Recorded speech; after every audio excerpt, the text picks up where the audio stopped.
Dans ma famille et l'entourage de Emilia, notre entourage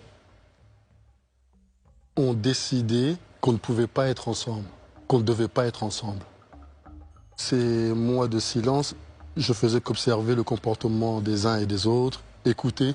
On apprend plus en écoutant qu'en parlant, donc je me suis tue afin d'écouter les rumeurs, les on-dit.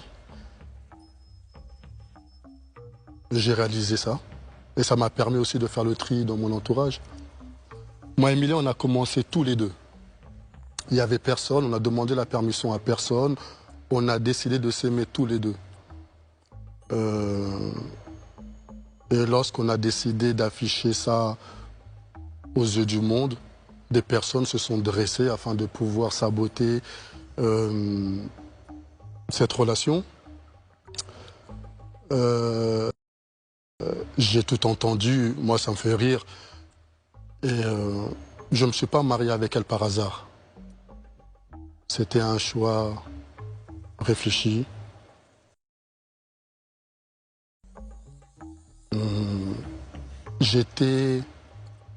Je savais que cette personne-là, je ne pouvais pas avoir de relation avec elle, à part de l'épouser. Je le savais depuis même des années, avant même de la connaître, je savais. Donc je faisais tout pour ne pas la chercher. Je faisais tout pour ne pas la regarder.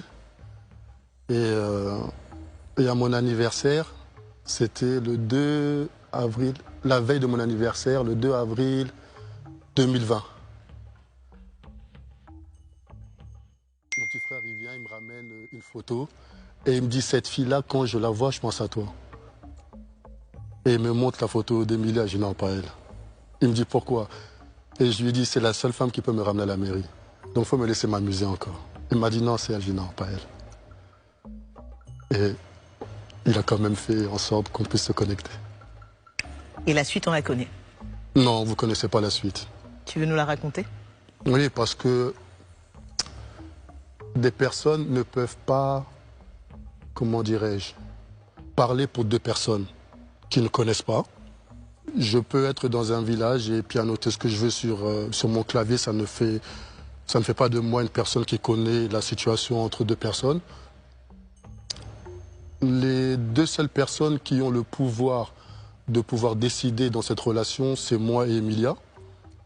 Par exemple, ma mère n'est pas venue à mon mariage. Et ça a fait couler beaucoup d'encre? Oui, maintenant, la vérité, je vais vous la raconter. Pourquoi ta mère n'était pas présente à votre mariage? Ma mère est très malade, elle ne pouvait pas tenir debout plus de 5 minutes.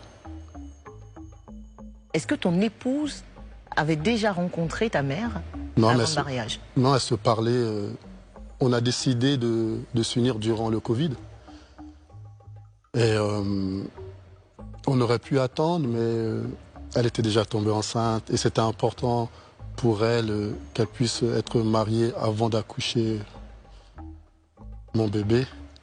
Sophie? Oui, très spécial cet enfant. Alors, bon, ce confessionnal, j'avais décidé de le scinder en plusieurs parties. Donc d'aborder des sujets selon de thèmes précis. Je voulais